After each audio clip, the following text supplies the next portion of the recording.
Which pair of ions have 5 unpaired d electron? 5 unpaired D electron. तो अगर मैं manganese का एटॉमिक नंबर देखूं तो वो एटॉमिक नंबर 25 है और आयरन का एटॉमिक नंबर 26 है। ठीक है, तो लास्ट इलेक्ट्रॉनिक कन्फिगुरेशन ये हो जाएगा 4s2, 2 इलेक्ट्रॉन s में आ जाएंगे और 5 इलेक्ट्रॉन d में आ जाएंगे। इसी तरह ये पहला नंबर s में आ जाएगा 4s2 और इसी तरह 3d6 हो जाएगा। अब मुझे बताया है कि मैं आयरन +3 फॉर्म में है, इसका मतलब है कि 3 इलेक्ट्रॉन आयरन से उड़ा दे तो 2s से चले जाएंगे तो 4s0 और एक d से चला जाएगा तो 3d5 हो जाएगा। ठीक है, और यहाँ पर मैंगानीज से 2 इलेक्ट्रॉन को उड़ा दे तो ये 4s0 हो जाएगा और 3d5 हो जाएगा। तो यार दोनों में d5 सिस्टम मौजूद है। अब d में मेरे पास 5 ऑर्बिटल्स होते हैं और सारे के सारे डी जनरेट है। ठीक है, तो अकॉर्डिंग टू हुंड्स रूल यहाँ पे जब हम इलेक्ट्रॉन की फिलिंग कर रहे हैं तो एक एक इलेक्ट्रॉन सब में फिल करेंगे अकॉर्डिंग टू हुंड्स रूल। तो इसमें मेरे पास 5 अनपेयर डी इलेक्ट्रॉन मौजूद है, आयरन +3 में और मैंगानीज +2 में। Which of the following spectral lines lies in visible region? लिखा है कि इसमें कौन सा स्पेक्ट्रल लाइंस है जो कि विजिबल रीजन में लाई कर रहा है।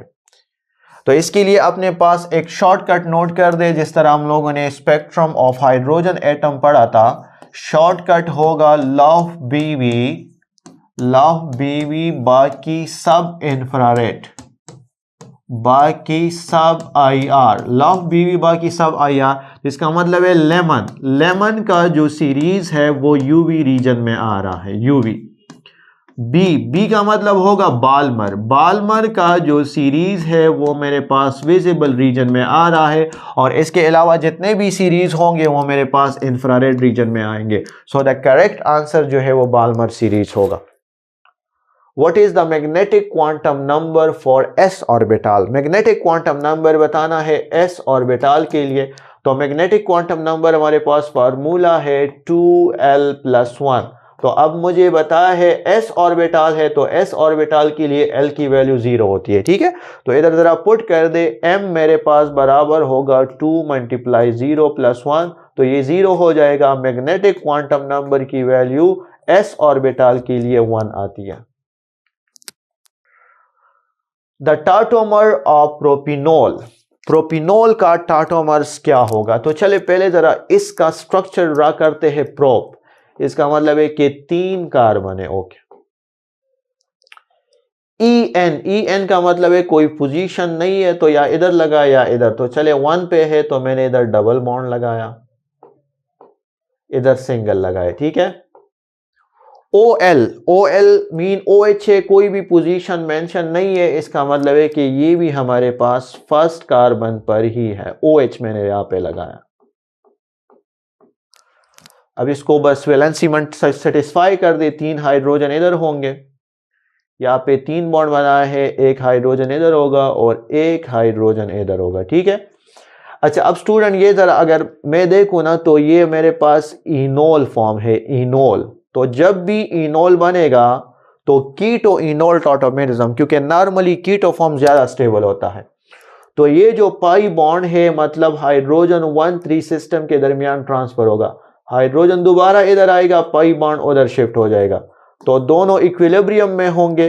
CH3 यहां पे एक हाइड्रोजन जब आया ये CH2 बना और ये पाई बॉन्ड ऊपर शिफ्ट होके यहाँ पे डबल बॉन्ड बना, यहाँ पे H है। तो यार ये फंक्शनल ग्रुप मेरे पास तो एल्डिहाइड का है, तो द करेक्ट आंसर जो है वो प्रोपानॉल हो जाएगा, प्रोपानॉल। प्रोपिनोल का जो टाटोमर्स है वो प्रोपानॉल होगा। The correct sequence according to the acidity of alcohol, acidity of alcohol primary, secondary और टर्शियरी। प्राइमरी अल्कोहल इसलिए ज्यादा एसिडिक है क्योंकि अगर लेट सपोज यहां पे मैं एक हाइड्रोजन को हटा दूं प्राइमरी अल्कोहल से, ये वाला, तो इसका जो कंजुगेट बेस बनेगा ना, कंजुगेट बेस ऑक्सीजन पे जो नेगेटिव चार्ज आता है। चलो मैं एक टर्शियरी ले लेता हूं, टर्शियरी का मतलब ये होगा कि OH टर्शियरी कार्बन के साथ अटैच है, this is a tertiary carbon. तो यहाँ पे मैं H को हटा दूं तो यहाँ पर भी जो कंजुगेट बेस बन रहा है ना ऑक्सीजन के ऊपर नेगेटिव चार्ज, अब जिसका कंजुगेट बेस स्टेबल होगा वो स्ट्रॉन्ग एसिड होगा according to Bronsted and Lowry concept. Alkyl group electron donating group है, यहाँ पर तीन तीन अल्काइल ग्रुप इलेक्ट्रॉन उसको दे रहा है, तो यहाँ पर मोर इलेक्ट्रॉन रिपल्जन की वजह से इस तरशी का जो कंजुगेट बेस है ये हाईली अनस्टेबल होता है। तो जिसका कंजुगेट बेस अनस्टेबल होगा इसका मतलब ये है कि ये मेरे पास वीक एसिड है। तो प्राइमरी अल्कोहल की एसिडिटी सेकेंडरी से ज्यादा है और सेकेंडरी अल्कोहल की एसिडिटी टर्शरी से ज्यादा होगी। अच्छा, select the correct IUPAC nomenclature among the following. IUPAC name मैंने सेलेक्ट कर देना है। तो सब में अगर मैं देखूं तो चले 5 कार्बन तो है पेंट, तो यहां पे मैं 5 लिख दूंगा 5 कार्बन पेंट। अच्छा, एक है 3 पे, चलो मैं काउंटिंग स्टार्ट कर देता हूं किसी साइड से 1 2 3 4 5। अगर मैं सब में देखूं तो 3 पे आयोडीन है, तो चले यहां पे तो सबसे पहले मैं आयोडीन लगा देता हूं। मसला इसमें है एक साइड पे लिखा है कि 4 पे ब्रोमीन है और एक पे लिखा है कि नहीं 2 पे ब्रोमीन है। तो चले मैं ऐसा कर लूंगा, पहला मैं 2 पे लिख दूंगा और 4 पे क्लोरीन लिख दूंगा। और फॉर एग्जांपल दूसरा स्ट्रक्चर में ले रहा हूं इस तरह 1 2 3 4 5। तो यहां पर आयोडीन, चलो मैं 2 पे क्लोरीन लिख दूंगा और 4 पे ब्रोमीन लिख दूंगा। तो इसका मतलब है कि अब कौन सी काउंटिंग सही होगी, या ये वाली ब्रोमीन से मैं स्टार्ट लूंगा या क्लोरीन को मैं देखूंगा। तो अल्फाबेटिकल ऑर्डर का ख्याल रखना है, तो अल्फाबेटिकल में इसका नाम बी से आ रहा है और इसका नाम सी से आ रहा है, तो अल्फाबेटिकल ऑर्डर में मैं इधर ब्रोमीन को ज्यादा प्रायोरिटी दूंगा। तो 2 ब्रोमो 4 क्लोरो, क्योंकि बी उसके बाद सी है, 4 क्लोरो और 3 आयोडो पेंटेन हो जाएगा। ऑप्शन नंबर ए जो है वो करेक्ट होगा। तो ब्रोमीन जो है वो 2 पे होना चाहिए और क्लोरीन जो है वो 4 पे होगा, क्योंकि ऑर्डर मतलब अल्फाबेटिकल ऑर्डर हमने उधर से स्टार्ट लेना है। 1 molecule of oxygen, 1 molecule of oxygen has same mass, लिखा है ऑक्सीजन का एक मॉलिक्यूल उसका मास किसके साथ सेम होगा। तो इसको अगर मैं देखूं ना 1 मॉलिक्यूल, मुझे मतलब सिंगल ऑक्सीजन की बात कर रहा है। तो एक मॉलिक्यूल ऑफ ऑक्सीजन 16 और 16, तो इसका मतलब है 32, लेकिन 32 AMU लिखूंगा, एटॉमिक मास यूनिट, मतलब इसका जो मास है वो 32 प्रोटॉन के मास के बराबर होता है। 32 AMU लिखूंगा क्योंकि प्रोटॉन और न्यूट्रॉन का मास तो बराबर होता है ना तकरीबन। तो देखो एक ऑक्सीजन में 8 प्रोटॉन होते हैं 8 न्यूट्रॉन होते हैं, तो 16, और दूसरे में भी 8 प्रोटॉन और 8 न्यूट्रॉन, तो 16, तो 32 AMU हो जाएगा। AMU का मतलब ये होगा कि mean mass of single proton को हम 1 AMU कहते हैं। तो एक ऑक्सीजन का मास 32 AMU के बराबर होगा।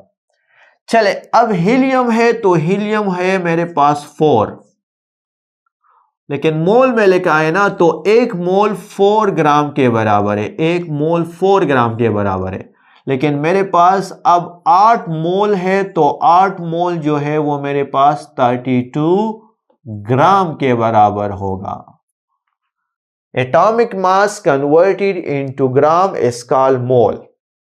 तो इसके साथ मैं ग्राम का वर्ड यूनिट लिखूंगा। तो यार AMU और ग्राम में तो फर्क है, हाँ ये वाला ऑप्शन तो नहीं हो सकता। 1 ऑक्सीजन मॉलिक्यूल का मास होता है मेरे पास 2 ग्राम, तो यार 16 मोल्स है, 16 मोल्स, 1 मोल 2 ग्राम, 16 मोल्स ये मेरे पास 32 ग्राम के बराबर होगा। तो यार ये भी नहीं हो सकता। सल्फर, सल्फर है मेरे पास 32, but 1 gram atom, 1 gram atom का मतलब है कि यार ये मोल की बात कर रहा है कि atomic mass converted into gram, 1 gram atom of sulphur का मतलब है कि ये 1 मोल की बात हो रही है, तो 32 ग्राम तो ये भी नहीं हो सकता। अच्छा, अब यहां पे मॉलिक्यूल की बात हो रही है, 2 मॉलिक्यूल्स ऑफ CH4, तो CH4 का एक मॉलिक्यूल 16 MU होता है एक मॉलिक्यूल, तो दो जो है यार मल्टीप्लाई विद 2 कर दे, तो 2 मॉलिक्यूल मेरे पास हो जाएगा 32 MU हो जाएगा। तो ऑक्सीजन का एक मॉलिक्यूल का मास वो 2 मॉलिक्यूल के मास ऑफ CH4 के बराबर होता है। Option number C is correct. अच्छा, for endothermic reaction, endothermic reaction H represent the enthalpy of reaction. Endothermic reaction है, चलो सही है, उसमें मुझे बताया है कि H रिप्रेजेंट कर रहा है एंथैल्पी ऑफ रिएक्शन को, जो कि डेल्टा H की वैल्यू फिर पॉजिटिव आएगी। और the minimum value for activation energy, अच्छा एक्टिवेशन एनर्जी तो मुझे पता है कि हर एक रिएक्शन के लिए एक्टिवेशन एनर्जी रिक्वायर्ड होती है, तो अब आपको बताया है कि एक्टिवेशन एनर्जी और H के दरमियान क्या रिलेशन होगा, एक्टिवेशन एनर्जी ज़्यादा होगी, H ज़्यादा होगा। तो चले मैं एंडोथर्मिक रिएक्शन का ग्राफ ड्रा कर रहा हूं। मुझे ऑलरेडी बताया है एंडोथर्मिक रिएक्शन है, ये 0 है, ये टाइम हुआ, वाई एक्सेस पे मैं एनर्जी ले रहा हूं। एंडोथर्मिक रिएक्शन, चले यहां पर मैं रिएक्टेंट लूंगा क्योंकि टाइम 0 है, रिएक्टेंट की कुछ ना कुछ एनर्जी तो होगी। अब मैंने इसको एक्टिवेट करवा दिया, यहां तक इसको एक्टिवेट करवा दिया, ठीक है, ये एक्टिवेट हो गया। उसके बाद ये बन गया प्रोडक्ट, तो प्रोडक्ट आप लोगों ने रिएक्टेंट से ऊपर लिख देना है, ठीक है। This is for the representation of endothermic reaction. अच्छा, अब मैं जब डेल्टा H की वैल्यू कैलकुलेट करूंगा ना, डेल्टा H, तो डेल्टा H का मतलब है energy of product, delta H mean product की energy, H of product, enthalpy of product, enthalpy of reactant. So यहां से लेके यहां तक जितना गैप है, this is the enthalpy of reaction. Delta H की वैल्यू ये वाली होगी, प्रोडक्ट माइनस इनिशियल, ये वैल्यू, ये जितना गैप आएगा ये मेरे पास डेल्टा H की वैल्यू होगी। अच्छा, अभी हम देखेंगे एक्टिवेशन एनर्जी को, तो मॉलिक्यूल को यहां से लेके मैंने यहां तक एक्टिवेट करवाया, this is the activation energy of endothermic reaction. तो अगर आप इन दोनों को कंपेयर कर लेना, तो यार एंडोथर्मिक रिएक्शन के लिए डेल्टा मतलब एक्टिवेशन एनर्जी की जो वैल्यू होती है वो डेल्टा H से ज्यादा होगी। तो ऑप्शन जो है वो B, more than delta H, activation energy की वैल्यू डेल्टा H से ज्यादा होगी for the endothermic reaction. Flame test identify the alkali metals. Okay. Flame test alkali metal when they burn. Which of the following combination give the correct one? इसमें correct one flame test बता दे। flame test ये हमारे पास एक qualitative test होता है जो कि हम basic radical determination के लिए करते हैं कि एक साल्ट में basic radical यानी metal कौन सा होता है, उसके लिए हम flame test परफॉर्म करते हैं। तो यहाँ पे देखिए मुझे सारे के सारे alkali metal गिवन है, तो इसके लिए एक शॉर्टकट नोट कर दें, रेहान, रेहान यही लाइट रहने दो, रेहान यही लाइट रहने दो।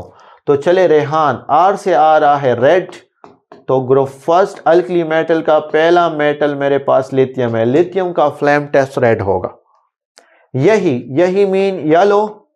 दूसरा मेटल ग्रुप फर्स्ट का वो मेरे पास है सोडियम, तो सोडियम का फ्लेम टेस्ट में येलो कलर आएगा। लिलिक या वायलेट, लाइट मीन लिलिक या वायलेट। तीसरा मेटल मेरे पास जो है वो पोटेशियम है, पोटेशियम का मेरे पास वायलेट कलर आएगा। रहने दो, फिर आर आ रहा है रहने दो रेड, इसका मतलब है रुबीडियम, और 2 मीन ब्लू, तो फिर सीजियम का ब्लू कलर आएगा। ठीक है, तो चले यहां पे अगर मैं देखूं तो सीजियम के साथ येलो लिखा है तो ये तो गलत है, पोटेशियम के साथ रेड लिखा है ये भी गलत है, सोडियम के साथ लिलिक लिखा है ये भी गलत है, हाँ लिथियम के साथ रेड लिखा है ये वाली बात सही है। This is the correct combination. Lithium का फ्लेम टेस्ट में रेड कलर आएगा।